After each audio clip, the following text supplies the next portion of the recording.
सभी को जय हिंद, नमस्कार। आज हम लोग पढ़ने जा रहे हैं, बोल सकते हैं कि एक नया टॉपिक स्टार्ट करेंगे जिसमें हम लोग वर्ल्ड मैपिंग को पढ़ने की कोशिश करेंगे। ठीक है, तो वर्ल्ड मैपिंग में जो हमारा आज का पहला टॉपिक होगा यानी पहला कॉन्टिनेंट होगा वो क्या होगा, आपका नॉर्थ अमेरिका कॉन्टिनेंट होगा। तो अगले 1 घंटों में हम लोग क्या करेंगे, नॉर्थ अमेरिका कॉन्टिनेंट को क्या करेंगे, पढ़ने की कोशिश करेंगे। जो यहाँ पे क्या दिख रहा है आपको, नॉर्थ अमेरिका कॉन्टिनेंट दिख रहा है, उसको क्या करेंगे, हम लोग पढ़ने की कोशिश करेंगे। ठीक है, तो इतना चीज जानने से पहले हम आपको सबसे पहले यह बता दें कि हमारे पूरे वर्ल्ड में यानी पूरे विश्व में कितने सारे कॉन्टिनेंट है। तो आपको 7 कॉन्टिनेंट देखने को मिलेगा।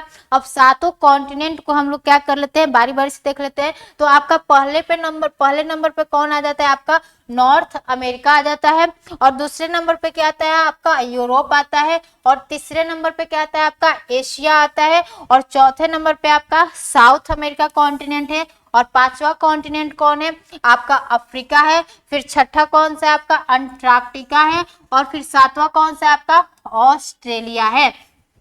तो इस तरह हमारे कितने कॉन्टिनेंट हो गए, आपको 7 कॉन्टिनेंट है। और जो आपका 8वां कॉन्टिनेंट जिसका नाम क्या है, जीलैंडिया, अभी उस पे क्या हो रहा है, अभी रिसर्च उस पे क्या है, जारी है। यानी जो आपको यहाँ पे छोटा सा न्यूजीलैंड देश दिख रहा है, न्यूजीलैंड की सरकार का कहना है कि हमारा जो ये न्यूजीलैंड है इसको भी एक आप क्या करो, कॉन्टिनेंट घोषित करो। क्यों, क्योंकि जो आपका न्यूजीलैंड है इसका बोल सकते हैं कि बस इसका 6% भाग ही क्या है, समुद्र तल से ऊपर है। और इसका 94% भाग क्या है, समुद्र तल के नीचे है। तो अभी इस पे क्या है, रिसर्च जारी है। अगर बहुत अच्छे से रिसर्च हो जाता है और पता चल जाता है तब हम लोग क्या करेंगे, 8वां कॉन्टिनेंट जो कि क्या होगा, हमारा जीलैंडिया होगा, उसको पढ़ने की कोशिश करेंगे। लेकिन अभी हमें क्या करना है, अभी तो हमें 7 कॉन्टिनेंट को ही पढ़ना है, जिसमें से आपका पहला क्या हो गया, आपका नॉर्थ अमेरिका हो गया। दूसरा क्या हो गया, आपका साउथ अमेरिका हो गया।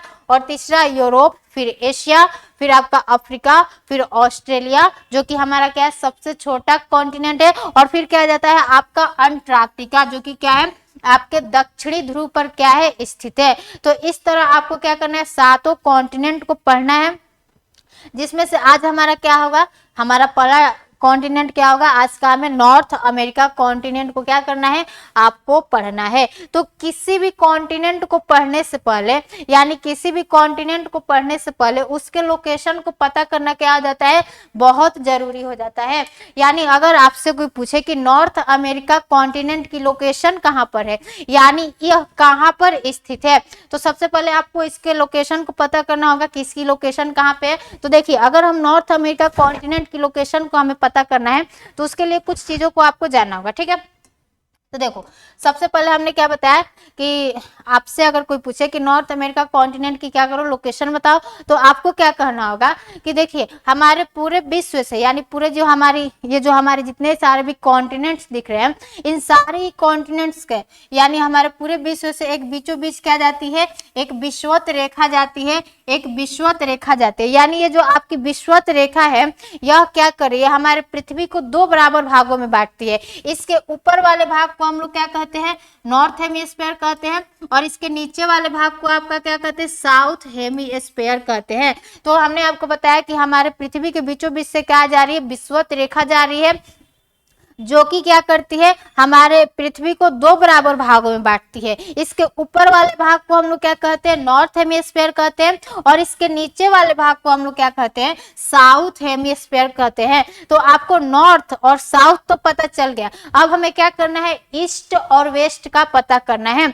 तो ईस्ट और वेस्ट का पता करने के लिए क्या होता है कि हमारे विश्व के बीचों बीच से क्या जाता है, एक प्राइम मेरिडियन रेखा जाता है। प्राइम मेरिडियन रेखा जो कि 0 डिग्री है। तो प्राइम मेरिडियन रेखा क्या करता है, हमारे विश्व को ईस्ट और वेस्ट में क्या करता है, डिवाइड कर मतलब बांटता है। तो इस प्राइम मेरिडियन के इधर वाले भाग को हम लोग क्या कहते हैं, इस प्राइम मेरिडियन के इधर वाले भाग को आपका क्या कहते हैं, इसको बोलते हैं वेस्ट। ठीक है, इसको क्या बोलते हैं, वेस्ट बोलते हैं। और प्राइम मेरिडियन के इधर वाले भाग को आपका क्या कहते हैं, ईस्ट बोलते हैं। ठीक है, ईस्ट बोलते हैं। प्राइम मेरिडियन के इधर वाले भाग को क्या कहते हैं, ईस्ट कहते हैं। तो अब आपसे कोई पूछे कि नॉर्थ अमेरिका की आप क्या करो, लोकेशन बताओ, तो नॉर्थ अमेरिका की लोकेशन क्या हो जाती है, आपको बताना क्या हो जाता है, बहुत ही इजी हो जाता है।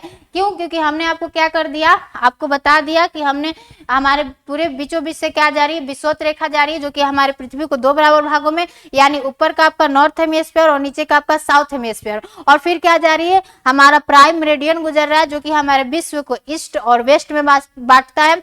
तो अगर आपसे कोई पूछे कि नॉर्थ अमेरिका की क्या कर दो, आप लोकेशन बता दो, तो नॉर्थ अमेरिका की लोकेशन क्या होगी, यहाँ पे देख लीजिए। तो हमारा नॉर्थ अमेरिका कहाँ है, नॉर्थ में है, यानी विषुवत रेखा के ऊपर है, और प्राइम मेरिडियन की किधर है, वेस्ट साइड में है। तो इसकी लोकेशन क्या हो गई आपकी, नॉर्थ वेस्ट हेमिस्फीयर, यानी नॉर्थ ईस्ट वेस्टर्न हेमिस्फीयर में क्या है, हमारी नॉर्थ अमेरिका कॉन्टिनेंट स्थित है। तो नॉर्दर्न वेस्टर्न हेमिस्फीयर में क्या है, हमारा नॉर्थ अमेरिका कॉन्टिनेंट स्थित है। अगर वैसे ही आपसे कोई पूछ दे कि इंडिया की लोकेशन बताओ, तो इंडिया की लोकेशन क्या होगा, इंडिया कहाँ है, विषुवत रेखा के ऊपर है, यानी विषुवत रेखा के ऊपर तो क्या हो गया, नॉर्थ हो गया, और यह मेरे प्राइम मेरिडियन के कहाँ है, ईस्ट साइड में, तो नॉर्थ ईस्टर्न हेमिस्फीयर। अगर आपसे कोई पूछे इंडिया की लोकेशन बताइए, तो इंडिया कहाँ पे आपका, नॉर्थ ईस्टर्न हेमिस्फीयर, ठीक है। और नॉर्थ अमेरिका कॉन्टिनेंट कहाँ है आपका, नॉर्थ वेस्टर्न हेमिस्फीयर। तो इस तरह आपको क्या करना है, सारे कॉन्टिनेंट का क्या करना है, आपको लोकेशन पता करना है। तो आप पता कर लोगे, बहुत इजी हो गया। कैसे हो गया कि मैम आपने बताया कि हमारे पूरे विश्व से एक विषुवत रेखा जाती है, जो कि क्या करती है, हमारे पृथ्वी को 2 बराबर भागों में बांटती है। ऊपर वाले भाग को हम क्या कहते हैं, नॉर्थ हेमिस्फीयर कहते हैं, और नीचे वाले भाग को क्या कहते हैं, साउथ हेमिस्फीयर कहते हैं।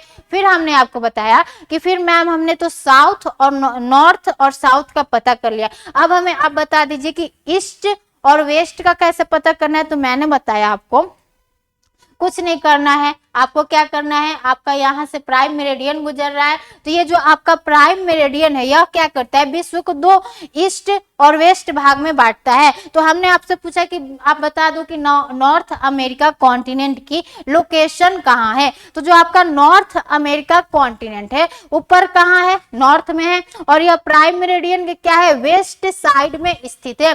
तो इसकी लोकेशन आपसे कोई पूछे तो इसका लोकेशन आपको क्या बताना है कि यह क्या है, आपका north western hemisphere. North western hemisphere में क्या है, आपका नॉर्थ अमेरिका स्थित है।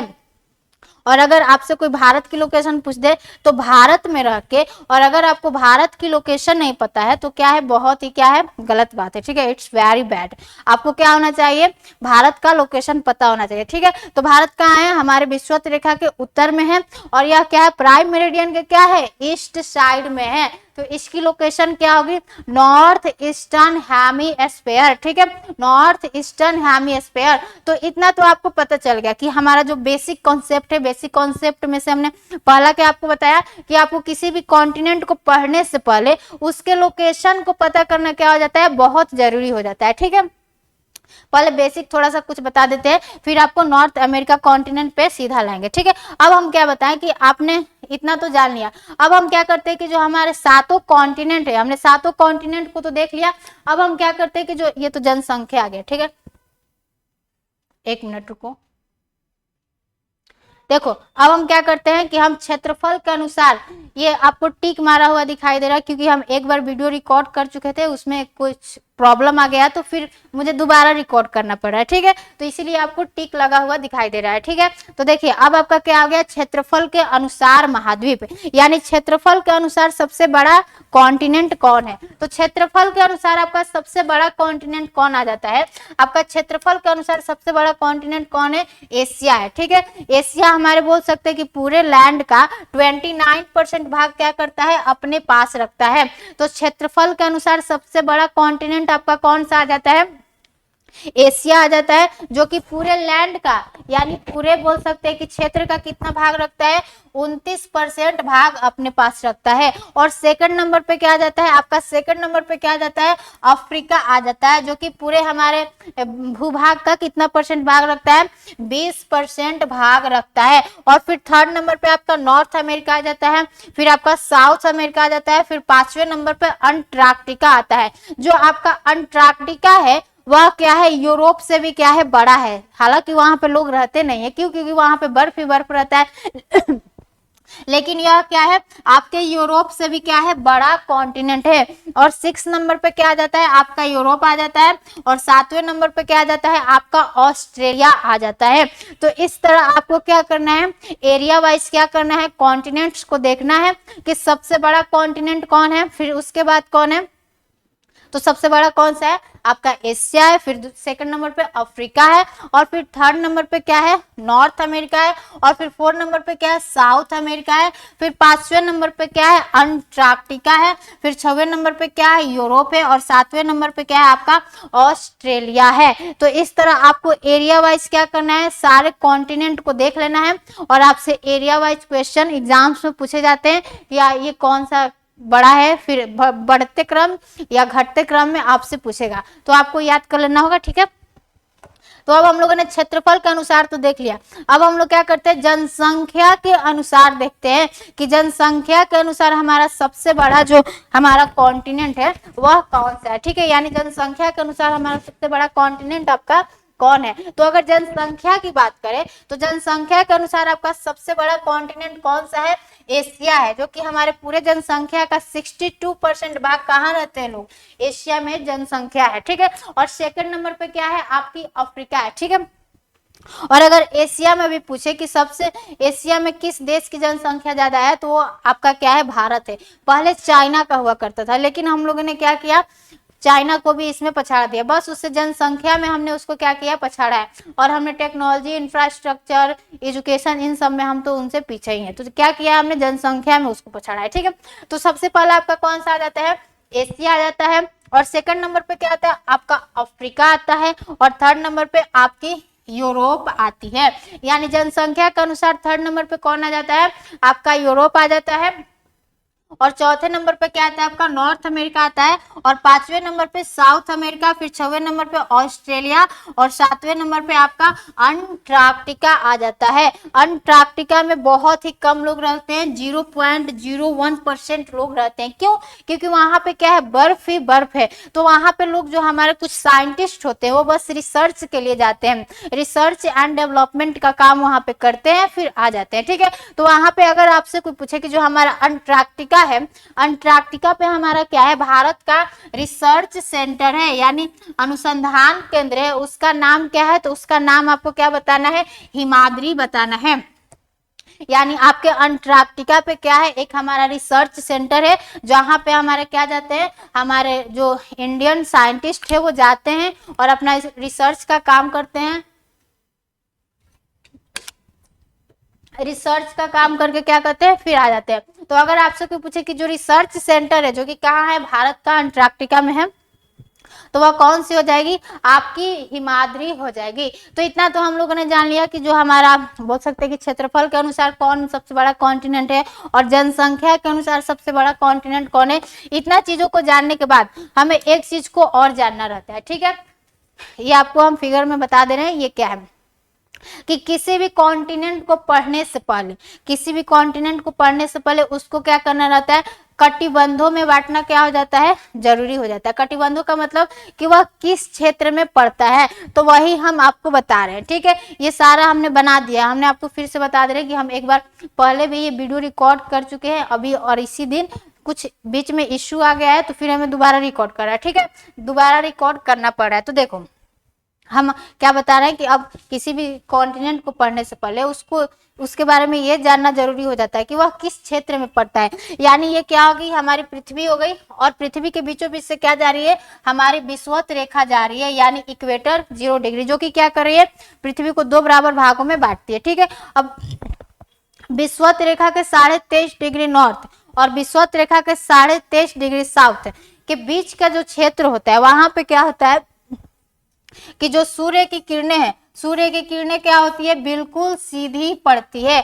तो इस क्षेत्र को क्या कहते हैं, उष्ण कटिबंधीय क्षेत्र कहते हैं। इस क्षेत्र को आपका क्या कहते हैं, उष्ण कटिबंधीय क्षेत्र कहते हैं। क्यों, क्योंकि यहाँ पे सूर्य की किरणें सबसे अधिक पड़ रही है, बहुत तेज पड़ रही है, लंबवत पड़ रही है, जिससे क्या होता है कि यहाँ पर टेम्परेचर बहुत ज्यादा होता है। तो हमारे कर्क रेखा और मकर रेखा के बीच के क्षेत्र को हम लोग क्या कहते हैं, आपका बीच के क्षेत्र को क्या कहते हैं? उष्ण कटिबंधीय क्षेत्र। इसको इंग्लिश में क्या बोलेंगे? Torrid zone. ठीक है, तो आपका जो भी कॉन्टिनेंट आपके कर्क रेखा और मकर रेखा के बीच में पड़ेगा तो वह क्या होगा? आपके उष्ण कटिबंधीय क्षेत्रों में पड़ेगा। और अगर आप क्या जाते हो 23.5 डिग्री उत्तरी अक्षांश से जैसे आप ऊपर जाओगे, यानी 66.5 डिग्री उत्तरी अक्षांश, तो 23.5 डिग्री उत्तरी अक्षांश और 66 डिग्री उत्तरी अक्षांश के बीच वाले क्षेत्र को क्या कहते हैं हम लोग? टेम्परेट जोन कहते हैं। टेम्परेट जोन कहते हैं, यानी शीतोष्ण कटिबंधीय क्षेत्र कहते हैं। क्यों? क्योंकि जैसे जैसे आप ऊपर की तरफ जाते हो क्या होता है? जो हमारी सूर्य की किरणें होती है वह क्या होती है? तिरछी होती जाती है। अब जब तिरछी होगी तो वहां पे सूर्य का किरण क्या होगा? ज्यादा नहीं पड़ेगा, तो वहां पे क्या होगा? आपका टेम्परेचर कम देखने को मिलेगा। अब जैसे 66.5 डिग्री उत्तरी अक्षांश के ऊपर जाते हैं तो वहां पे और टेम्परेचर क्या होता है? कम मिलता है। तो उसको हम लोग क्या बोलते हैं? उसको बोलते हैं फ्रीजिड जोन, यानी शीत कटिबंधीय क्षेत्र। ठीक है, उसको क्या बोलते हैं? आपका शीत कटिबंधीय क्षेत्र। उसको क्या बोलते हैं? शीत कटिबंधीय क्षेत्र। तो इतना चीजें आपको समझ में आ गया कि किसी भी कॉन्टिनेंट को पढ़ने से पहले हमें ये जानना जरूरी हो जाता है कि वह किस क्षेत्र में पड़ रहा है। तो इतना आपको बेसिक चीजें समझ में आ गई। अब हम लोग क्या करते हैं? अपने नॉर्थ अमेरिका कॉन्टिनेंट को पढ़ना स्टार्ट करते हैं, जो हमारा आज का आपका टॉपिक है। और ये सब चीज जानने से पहले एक और चीज छूट रहा है, उसको भी देख लेते हैं। ठीक है, कि ये हमें जानना क्या हो जाता है? जरूरी हो जाता है कि हमारे ये भी एक आपको याद करना होगा, क्योंकि आपके एग्जाम्स में क्वेश्चन आ जाते हैं। कुछ देशों का समूह दे देता है और उसमें पूछता है कि इसमें से किन देशों के समूह में से आपकी कर्क रेखा गुजरती है, या विषुवत रेखा गुजरती है, या मकर रेखा गुजरती है। ठीक है, तो ये आपको क्या करना होगा? याद करना होगा कि किस किस देश से हमारी कर्क रेखा गुजर रही है और किस देश से हमारी क्या हो रही है? आपकी विषुवत रेखा गुजर रही है, और फिर किस देश से हमारी क्या हो रही है? मकर रेखा गुजर रही है। तो इतना चीजों को क्या करना होगा? आपको याद करना होगा, जो कि क्या है? बहुत ही बेसिक है। अगर कोई भी वर्ल्ड मैप पढ़ना स्टार्ट करता है तो इतना चीजें उसको जानना चाहिए। अगर ये सारी चीज उसको नहीं पता है तो उसको वर्ल्ड मैप भी समझ में नहीं आएगा। ठीक है, तो आपको इतना क्या करना है? जान लेना है। अब हम लोग क्या करते हैं? आप अपने नॉर्थ अमेरिका कॉन्टिनेंट को क्या करते हैं? नॉर्थ अमेरिका कॉन्टिनेंट को पढ़ना स्टार्ट करते हैं। ठीक है, तो देखो एक बार हम नॉर्थ अमेरिका कॉन्टिनेंट के बारे में कुछ कहानी बता देते हैं। क्या आप इस कहानी को सुनने के लिए तैयार हैं? तो ठीक है, तो देखो नॉर्थ अमेरिका कॉन्टिनेंट की खोज किसने की? पहले इसको देख लेते हैं। तो होता क्या है? देखो अब हमारा क्या है? नॉर्थ अमेरिका कॉन्टिनेंट है। तो हम क्या पढ़ रहे हैं कि हमारे नॉर्थ अमेरिका कॉन्टिनेंट की खोज कौन करता है? तो होता क्या है कि 1492 में, यानी 1492 में क्या होता है? जो हमारे कोलंबस थे, यानी जो 1492 में जो हमारे कोलंबस थे वह निकले थे भारत की खोज करने के लिए। लेकिन वह क्या करते हैं? जैसे यहाँ से निकले थे, यानी पुर्तगाल से हमारे कोलंबस निकले थे, उनको आना था इधर, यानी उनको आना था भारत। लेकिन वह क्या करते हैं? वह चले जाते हैं आपके यहाँ पर बहामास आइलैंड पे। यानी जो कोलंबस थे 1492 में निकले थे भारत की खोज करने, लेकिन वह कहाँ पहुंच जाते हैं? आपका बहामास आइलैंड है वहां पर पहुंच जाते हैं। आपको क्या करना है? अपने एटलस को खोलना है, और एटलस में आपको नॉर्थ अमेरिका और साउथ अमेरिका के बीच में एक छोटा सा आइलैंड दिखेगा, उसी को बोलते हैं बहामास आइलैंड। अगर आप इस वीडियो को देख रहे हो और आपने एटलस नहीं खोला है तो ये आपकी मूर्खता कही जाएगी। ठीक है, क्योंकि अगर आप एटलस खोल के नहीं बैठे हो तो आपको ये चीजें समझ में नहीं आएगी, क्योंकि यहाँ पे बहुत सारे छोटे छोटे वर्ड्स है जो कि आपको दिखाई नहीं दे रहा है, लेकिन हमको तो दिखाई दे रहा है। ठीक है, तो आपको क्या करना है? सबसे पहले एटलस को खोल लेना है। ठीक है, तो देखो हमने आपको क्या बताया कि 1492 में क्या होते हैं? 1492 में हमारे कोलंबस जो कि निकले थे भारत की खोज करने, उनको जाना था यूरोप से इधर ऐसे ऐसे भारत, लेकिन वह कहां पहुंच जाते हैं?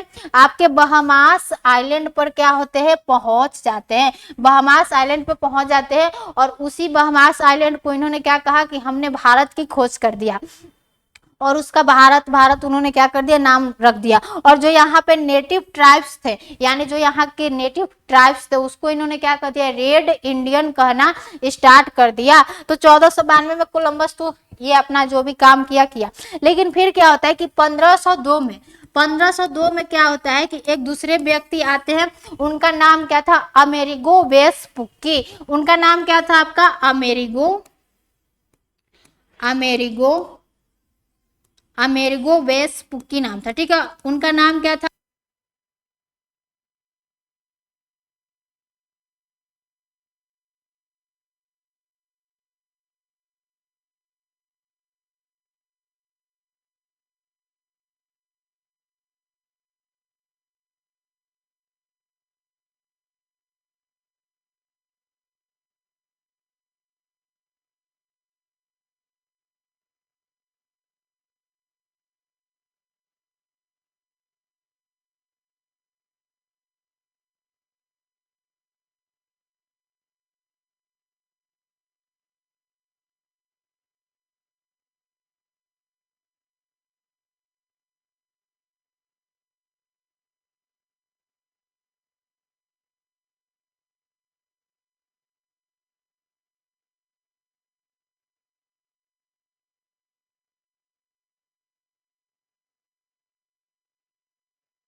हेलो हेलो हेलो हेलो, आवाज आ रही है, ठीक है। बैटरी डिस्चार्ज हो गया था, 1 minute. Hello hello hello hello, ठीक है। तो देखिए आपको कहाँ तक हमने बता दिया कि जो हमारे अमेरिगो वेस्पुक्की है, यानी कहाँ तक रुका था पता नहीं, कहाँ तक आवाज आया। तो देखो हमने आपको सबसे पहले बताया कि 1492 में जो हमारे बोल सकते हैं कि कोलंबस थे, वो निकले थे भारत की खोज करने के लिए, ठीक है। 1492 था, उसमें हमारे कोलंबस निकले थे भारत की खोज करने के लिए। लेकिन वह क्या होते हैं, यह बहामास आइलैंड पर पहुंच जाते हैं और उसी का उन्होंने इंडिया नाम रख दिया। और जो यहाँ के नेटिव ट्राइब्स थे उसको इन्होंने क्या कह दिया, रेड इंडियन, यानी रेड इंडियन कहना इन्होंने स्टार्ट कर दिया, ठीक है। और फिर 1502 में, यानी 1502 में एक दूसरा बोल सकते हैं कि व्यक्ति आता है, उसका नाम क्या था, अमेरिगो वेस्पुक्की। अमेरिगो वेस्पुक्की आते हैं और वह कहाँ पहुंच जाते हैं, आपके साउथ अमेरिका कॉन्टिनेंट में पहुंच जाते हैं। और साउथ अमेरिका कॉन्टिनेंट में जैसे ही यह पहुंचते हैं तो साउथ अमेरिका कॉन्टिनेंट का उन्होंने नाम क्या रख दिया, न्यू वर्ल्ड। इन्होंने अपना एक मैगजीन नाम, एक लेटर नामक क्या निकाला, लेटर नामक क्या निकाला, मैगजीन निकाला, ठीक है। जब अमेरिगो वेस्पुक्की आते हैं तो वह कहाँ पहुंच जाते हैं, आपके साउथ अमेरिका पहुंच जाते हैं। और फिर उन्होंने क्या किया कि एक लेटर नामक क्या किया, मैगजीन निकाला, और उसमें उन्होंने कहा कि हमने एक न्यू वर्ल्ड की खोज की है। इन्होंने न्यू वर्ल्ड क्यों कहा, क्योंकि जो उस समय हमारे यूरोपीय व्यापारी थे वो सारे कॉन्टिनेंट से व्यापार करते थे, लेकिन उन्हें साउथ अमेरिका कॉन्टिनेंट का पता नहीं था। इसलिए इन्होंने क्या कहा कि हमने एक नई दुनिया की खोज कर दी है। और इन्होंने यह भी बताया कि जो आपका कोलंबस था, जो कि आपके 1492 में बहामास आइलैंड पर पहुंचा था, वह क्या किया था, इंडिया की खोज नहीं किया था। तो इन्होंने कोलंबस की भी गलतियों को क्या किया, इन्होंने बताया। तो अब अमेरिगो वेस्पुक्की क्या करते हैं, साउथ अमेरिका कॉन्टिनेंट की खोज करते हैं। तो इन्हीं अमेरिगो वेस्पुक्की के नाम पे हमारे नॉर्थ अमेरिका और हमारे साउथ अमेरिका कॉन्टिनेंट का क्या पड़ता है, आपका नाम पड़ता है। तो इसी अमेरिगो वेस्पुक्की के नाम पे क्या पड़ता है, आपके नॉर्थ अमेरिका तथा साउथ अमेरिका कॉन्टिनेंट का क्या पड़ता है, नाम पड़ता है, ठीक है। तो आपको कहां तक हमने बताया कि 1492 में जो हमारे कोलंबस थे वो निकले थे भारत की खोज करने के लिए। इनको आना था ऐसे, लेकिन यहाँ क्या पहुंच जाते हैं, ऐसे पहुंच जाते हैं, ठीक है। यहाँ पे पहुंच जाते हैं बहामास आइलैंड पे। फिर क्या होता है कि 1502 में हमारे अमेरिगो वेस्पुक्की आते हैं। जो अमेरिगो वेस्पुक्की थे वह आते हैं साउथ अमेरिका पे पहुंच जाते हैं और उन्होंने अपना एक मैगजीन निकाला। उस मैगजीन का नाम क्या था, लेटर। उस लेटर नामक मैगजीन में इन्होंने कहा कि हमने क्या किया है, एक न्यू वर्ल्ड की क्या कर दिया है, खोज कर दिया है। उस न्यू वर्ल्ड का नाम क्या था, साउथ अमेरिका। और इन्होंने यह भी बताया कि जो आपका ये कोलंबस भैया है वो किसी भी भारत की खोज नहीं की है, वह क्या है, एक नॉर्थ अमेरिका तथा साउथ अमेरिका के बीच के एक आइलैंड, जो कि क्या नाम है उसका, बहामास आइलैंड नाम है, वहां पर पहुंचे हैं। तो इन्होंने क्या कर दिया, उसकी भी गलतियों को क्या कर दिया, बता दिया, ठीक है। अब इन्हीं के नाम पर, अमेरिगो के नाम पर ही क्या होता है, आपका अमेरिका कॉन्टिनेंट की नाम पड़ता है। तो इस तरह क्या होती है, हमारे नॉर्थ अमेरिका कॉन्टिनेंट की क्या होती है, खोज होती है। इस तरह क्या होती है, आपके नॉर्थ अमेरिका कॉन्टिनेंट की क्या होती है, खोज होती है। अब हम लोग आते हैं कि हम लोग नॉर्थ अमेरिका कॉन्टिनेंट का क्या करेंगे, आज फिजिकल मैप को पढ़ेंगे और क्या करेंगे, इसको पॉलिटिकल मैप को भी पढ़ेंगे। फिजिकल मैप का मतलब क्या होता है आपका, देखो फिजिकल मैप का आपका मतलब क्या होता है कि फिजिकल मैप का मतलब होता है कि हमारे नॉर्थ अमेरिका में जितने भी क्या है, पठार है, पहाड़ है, यानी पर्वत, पठार, झीलें, जो भी क्या है उसके बारे में क्या करेंगे, हम लोग पढ़ेंगे। यानी हमें क्या करना है, आज नॉर्थ अमेरिका कॉन्टिनेंट का क्या करना है, फिजियोग्राफी मैप को देखना है और पॉलिटिकल मैप को देखना है। इसका पॉलिटिकल मैप ये हो गया आपका, यानी जितने भी हमारे कंट्री है वो कौन कौन से कंट्री किस कंट्री से बॉर्डर शेयर करते हैं। क्योंकि क्या हो रहा है ना कि आजकल का जो एग्जाम हो रहा है वह क्या हो रहा है, आपका करेंट ओरिएंटेड हो रहा है। यानी हमारे जो भी करंट में कोई ना कोई कंट्री क्या हो रही है, न्यूज में बनी रह रही है, तो वहां से क्वेश्चन आपके एग्जाम्स में पूछे जाते हैं। तो आपको उस कंट्री का लोकेशन बहुत क्या होता है, जानना जरूरी हो जाता है कि जो आपका कनाडा है उसकी लोकेशन कहाँ है, और जो आपकी अमेरिका है उसकी लोकेशन कहाँ है, और यह जो मैक्सिको है उसकी लोकेशन कहाँ है, और ये कितने कितने देशों से बॉर्डर शेयर करते हैं। और जो आपका यहाँ पे छोटे छोटे देश दिख रहे हैं, यानी ये जो आपको छोटे छोटे से देश दिख रहे हैं, इसको क्या कहते हैं, यहाँ पे जो छोटे छोटे देश दिख रहे हैं यह सेंट्रल अमेरिका के पार्ट है। ठीक है, अब आपको पता करना होगा कि आपका सेंट्रल अमेरिका क्या होता है, यानी सेंट्रल अमेरिका किसको कहते हैं। तो देखो हमने आपको क्या बताया कि सेंट्रल अमेरिका किसको कहते हैं।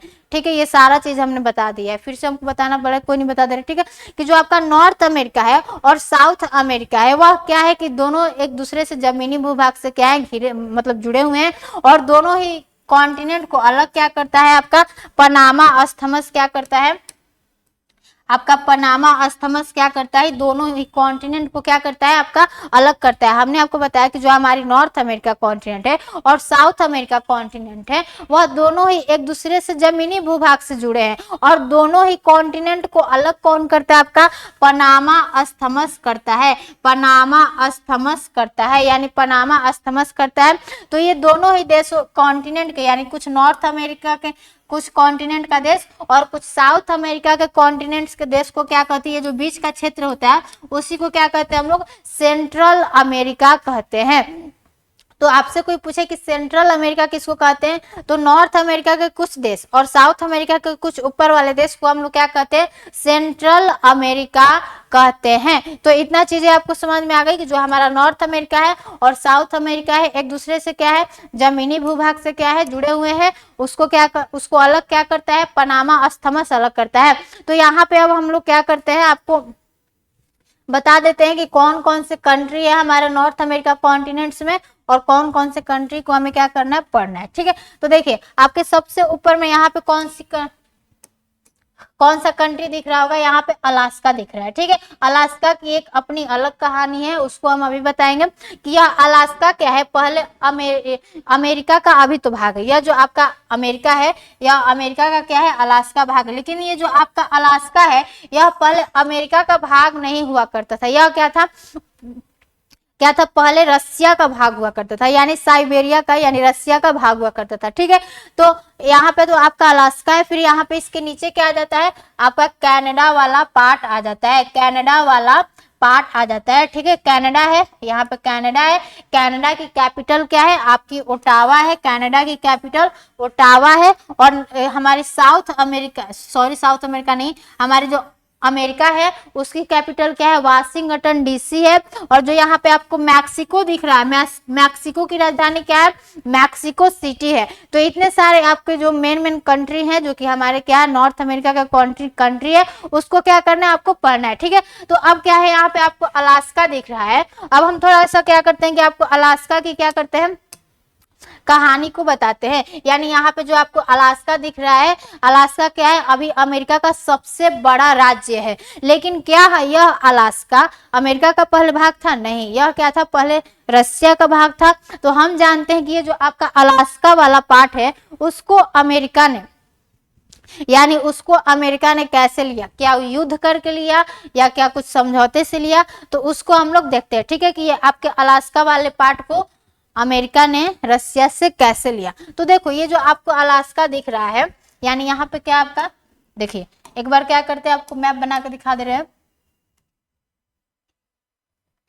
आपको भी नॉर्थ अमेरिका का मैप बनाने आना चाहिए।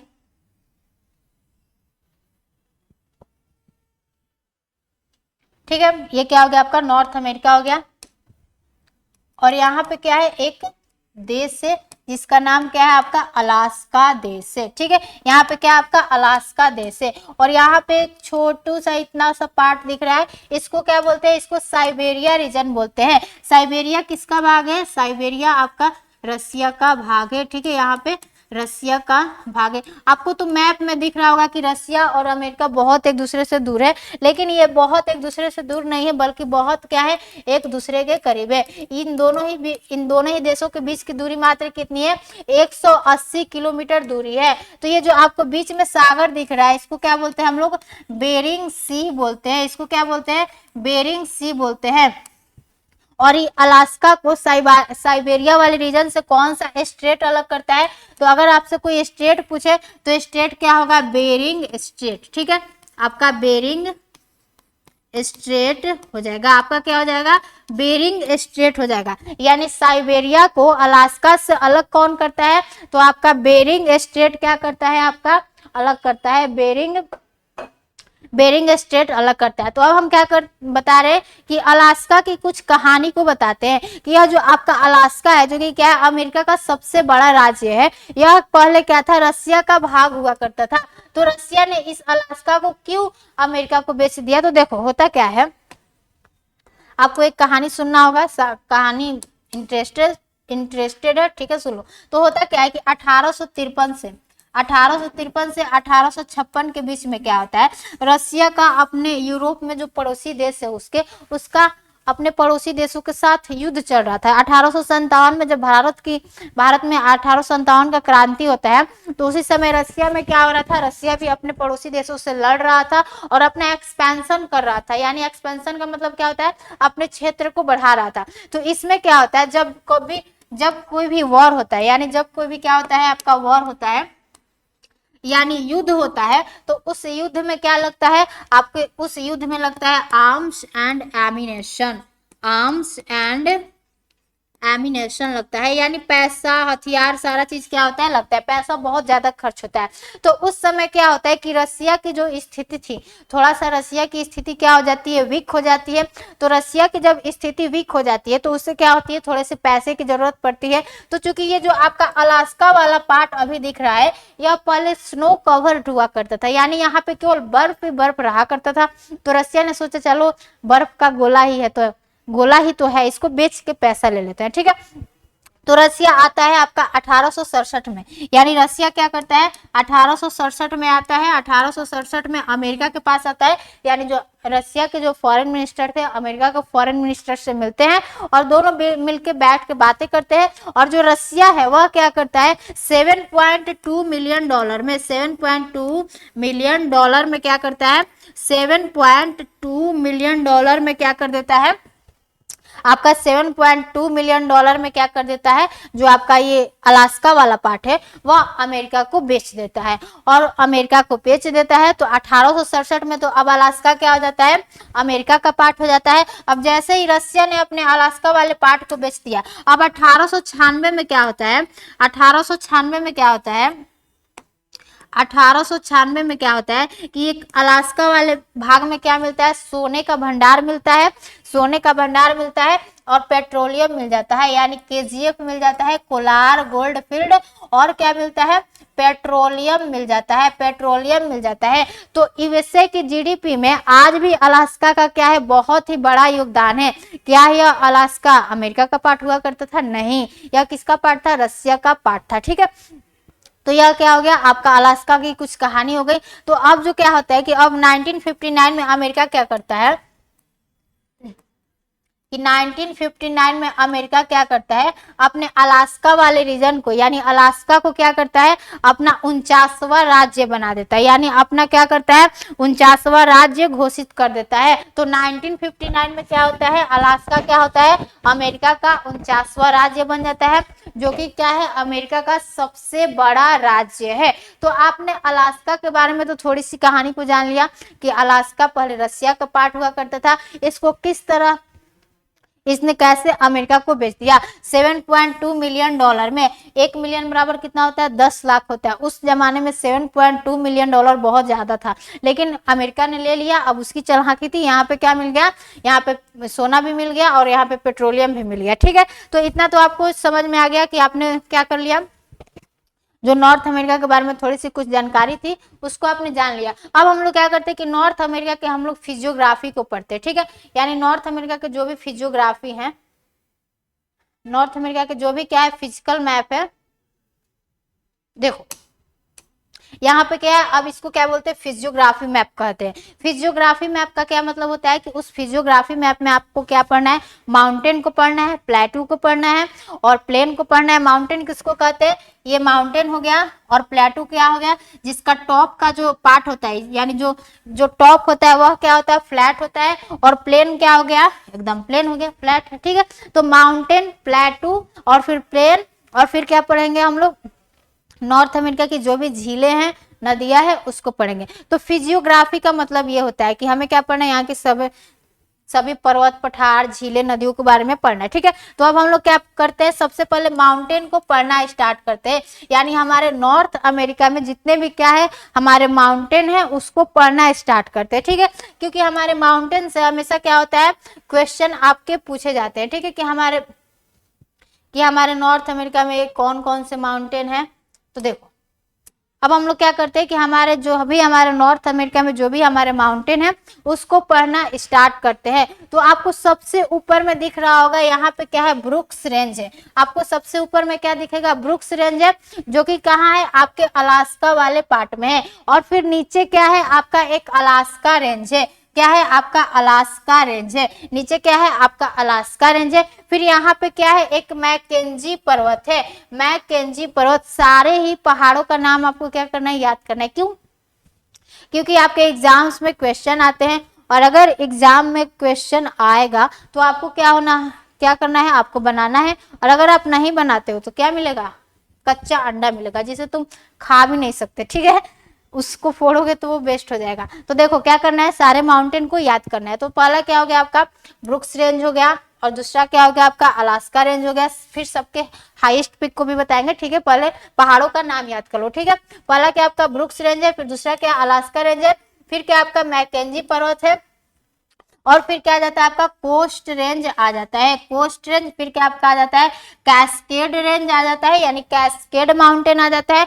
फिर यहाँ पे इस वाले रीजन में क्या आ जाता है, सेरा नेवाडा पीक आ जाता है, यानी सेरा नेवाडा माउंटेन। और फिर आपको मैक्सिको में 2 पर्वत को याद करना है। मैक्सिको में कितने पर्वत है, सेरा मैद्रे ऑक्सीडेंटल और सेरा मैद्रे ओरिएंटल। अगर याद नहीं हो रहा है तो हम क्या कर रहे हैं, आपको फिर से मैप पे बना दे रहे हैं। ठीक है, क्या करेंगे, बना रहे हैं। आपको भी साथ साथ में क्या करना है, बनाते चलना है। ठीक है, कि नॉर्थ अमेरिका में हमारे जितने भी क्या है माउंटेन है उसको क्या करना है, आपको भी साथ साथ हमारे बनाते चलना है।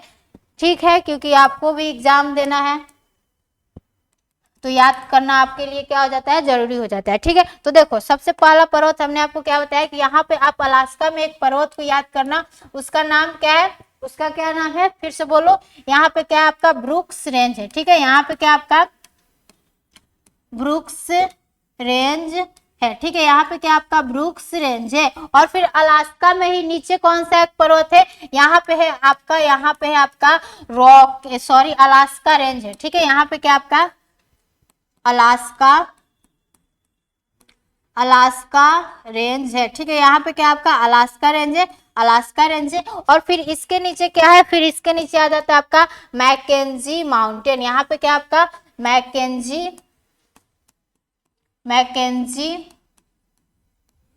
माउंटेन, यहाँ पे क्या आ जाता है आपका मैकेंजी माउंटेन। और फिर मैकेंजी के नीचे क्या आ जाता है आपका, मैकेंजी के नीचे क्या आ जाता है आपका मैकेंजी के नीचे आ जाता है कोस्ट रेंज, इसको क्या बोलते हैं, कोस्ट रेंज, ठीक है, इसको क्या बोलते हैं, कोस्ट रेंज बोलते हैं, इसको भी आपको याद करना होगा, कोस्ट रेंज। और फिर इसके नीचे कौन सी पर्वत आ जाती है आपकी, इसके नीचे आ जाती है कैस्केड रेंज, इसको क्या बोलते हैं, कैस्केड रेंज, ठीक है, इसको क्या बोलते हैं आपका कैस्केड रेंज बोलते हैं। और फिर मैक्सिको में हमने आपको बताया कि 2 पर्वत को याद करना है, जिसमें से आपका पहला पर्वत क्या हो जाएगा, सेरा मैद्रे ऑक्सीडेंटल, और फिर यहाँ पे क्या है, सेरा मैद्रे ओरिएंटल। अगर नाम टफ लग रहा है, बहुत सारे ऐसे स्टूडेंट होंगे जो कि क्या करें, इस पर्वत के नामों को पहली बार सुन रहे हैं, तो उसको क्या करना है, एक बार फिर से 2-3 बार क्या करना है, बोलना है सियरा, देखो क्या करना है, सियरा मैद्रे ऑक्सीडेंटल, ठीक है, सेरा मैद्रे ऑक्सीडेंटल। और फिर इसके वेस्ट ईस्ट वाले साइड में क्या है, सेरा मैद्रे ओरिएंटल, सेरा मैद्रे ओरिएंटल, सेरा मैद्रे ओरिएंटल, ठीक है, सेरा मैद्रे ओरिएंटल। तो हमने आपको बताया कि मैक्सिको में 2 पर्वत को याद करना है, जिसमें से पहला क्या होगा आपका सेरा मैद्रे ओरिएंटल और सेरा मैद्रे ऑक्सीडेंटल, सेरा मैद्रे ऑक्सीडेंटल। और एक यहाँ पे पर्वत आपका छूट जा रहा है, उसका नाम क्या है, यहाँ पे एक और पर्वत है, उसका नाम क्या है, उसका नाम क्या है आपका सियरा नेवाडा, ठीक है, सियरा, बोलोगे कितना सियरा है, ठीक है, सियरा नेवाडा, जब है तो पढ़ना पड़ेगा, ठीक है, सियरा नेवाडा रेंज, ठीक है, सियरा नेवाडा रेंज। अमेरिका में सियरा का मतलब क्या होता है, पर्वत होता है, ठीक है, और नेवाडा क्या है, एक वहां का स्टेट है, तो यहाँ पे ठीक है ऐसे याद कर लेना। तो इतने सारे माउंटेन का नाम आपको पहले याद करना होगा, पहला क्या आपका ब्रुक्स रेंज है, फिर क्या अलास्का रेंज है, फिर क्या आपका मैकेंजी पर्वत है, और फिर क्या आपका कोस्ट रेंज है, फिर क्या है कोस्ट रेंज है, फिर आपका कैस्केड रेंज है, फिर क्या आपका सियरा नेवाडा रेंज है, ठीक है। और फिर एक यहाँ पे विश्व की सबसे दूसरी लंबी पर्वत कौन सी है, आपकी रॉकी माउंटेन है, विश्व की दूसरी सबसे पर्वत कौन सी, लंबी पर्वत कौन सी, आपकी रॉकी माउंटेन है, विश्व की दूसरी सबसे लंबी पर्वत कौन सी है, आपकी रॉकी माउंटेन है। और फिर यहाँ पे इस साइड में क्या देखने को मिलेगा, आपको अपलेशियन पर्वत देखने को मिलेगा, ठीक है, आपको अपलेशियन पर्वत देखने को मिलेगा,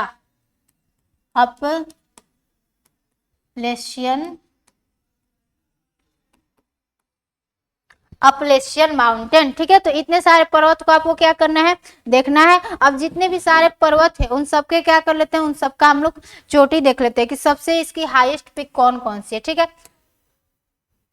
तो देखो बस आज पर्वत तक ही पढ़ेंगे, फिर हम लोग क्या करेंगे, जो नदी है, झील है, पठार है, और जो भी इसका एग्रीकल्चर रीजन है, कौन कौन सी फसलें नॉर्थ अमेरिका में उगाई जाती है, वो सब हम लोग अगले क्लास में देखेंगे, ठीक है। तो देखिए आपकी अलास्का रेंज की सबसे हाईएस्ट पिक अगर पूछ दे कि अलास्का रेंज की सबसे हाईएस्ट पिक क्या है, तो वह क्या है, आपकी माउंट मैककिनले है, माउंट मैककिनले है। इस माउंट मैककिनले को माउंट देनाली भी कहते हैं। अगर ऑप्शन में माउंट देनाली आ जाए तो ये मत सोचना कि देनाली कहाँ से आ गया, हमने तो पढ़ा ही नहीं है, कहाँ से आ गया, नहीं, ऐसा नहीं है। माउंट मैककिनले को ही क्या कहते हैं, माउंट देनाली भी कहते हैं, ठीक है। और ये जो आपकी माउंट मैककिनले है वह क्या है, आपके पूरे नॉर्थ अमेरिका की क्या है, सबसे क्या है, सबसे क्या है, आपकी हाईएस्ट पिक है। तो अलास्का रेंज की सबसे हाईएस्ट पिक आपको याद हो गया क्या है, माउंट मैककिनले है। माउंट मैककिनले को ही क्या कहते हैं, माउंट देनाली भी कहते हैं। फिर आता है आपका कोस्ट रेंज। कोस्ट रेंज की सबसे हाईएस्ट पिक आपसे अगर कोई पूछे तो उसकी सबसे हाईएस्ट पिक क्या है, माउंट लोगन। माउंट लोगन कहाँ स्थित है, वह कनाडा में स्थित है, ठीक है। तो कनाडा की सबसे हाईएस्ट पिक क्या होगी, आपकी माउंट लोगन हो गई, ठीक है, माउंट लोगन हो गई। और ये जो आपका यहाँ पे कैस्केड रेंज दिख रहा है, अगर कैस्केड रेंज की सबसे हाईएस्ट पिक कोई आपसे पूछे तो कैस्केड रेंज की सबसे हाईएस्ट पिक क्या है आपकी, कैस्केड रेंज की सबसे हाईएस्ट पिक क्या है आपकी, कैस्केड रेंज की सबसे हाईएस्ट पिक है माउंट रैनियर। माउंट रैनियर जो कि क्या है, एक ज्वालामुखी पर्वत है। अब इस कैस्केड रेंज में क्या है ना कि आपके बहुत सारे क्या है, वोल्केनिक पीक है, ठीक है। इस कैस्केड रेंज में क्या है, बहुत सारे क्या है, वोल्केनिक पीक स्थित है।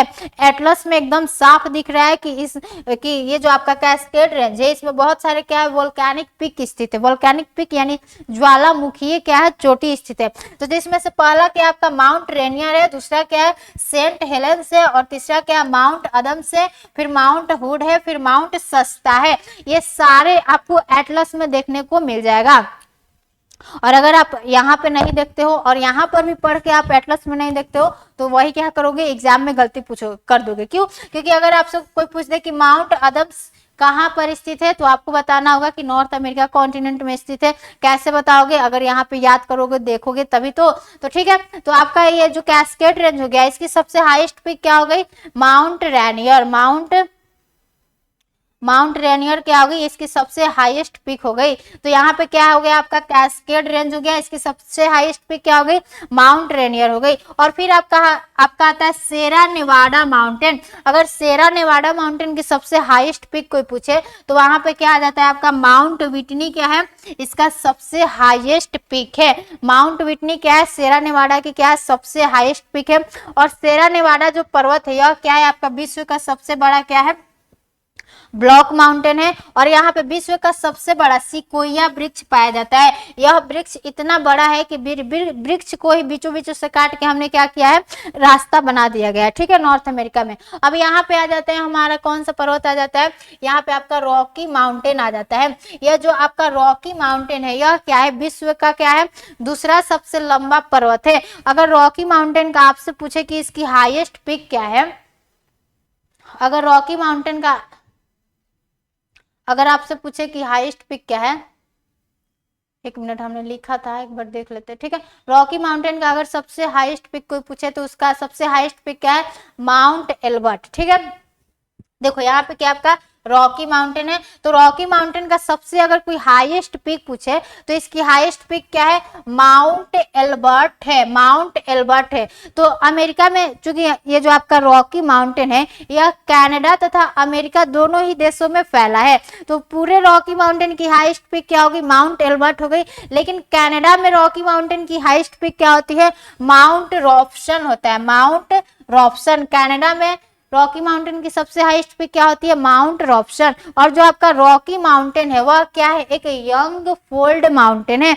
अब यंग फोल्ड माउंटेन कहते किसको है, कि जो हमारी दो प्लेटें जब आपस में टकराती है, यानी यहाँ पे क्या हो गया आपका, जब दो प्लेट क्या होती है आपस में टकराती है तो उसके जो बीच का सेडिमेंट्स होता है वह क्या होता है आपका ऊपर उठ जाता है, उसी को क्या बोलते हैं, फोल्ड माउंटेन बोलते हैं। देखो जैसे ये हमारा हाथ है, ये दोनों आपस में टकरा रहा है, तो ये टकरा रहा है तो इसके बीच का जो सेडिमेंट्स होगा वो टकराने के कारण क्या होगा, हाथों के ऊपर उठेगा। तो ये जो ऊपर उठा हुआ भाग है इसी को क्या बोलते हैं, फोल्ड माउंटेन बोलते हैं। तो यह क्या हो रहा है, दोनों प्लेट आपस में टकरा रही है, ठीक है। और दोनों ही प्लेटों के टकराने से क्या हुआ है, आपका रॉकी माउंटेन का निर्माण हो गया है। तो ये प्लेट कौन कौन सी है, तो आपका पहला प्लेट क्या हो गया, पैसिफिक प्लेट हो गया, पैसिफिक प्लेट। अगर प्लेट टेक्टोनिक थ्योरी आपने थोड़ा सा पढ़ा होगा तो आपको समझ में आ रहा होगा।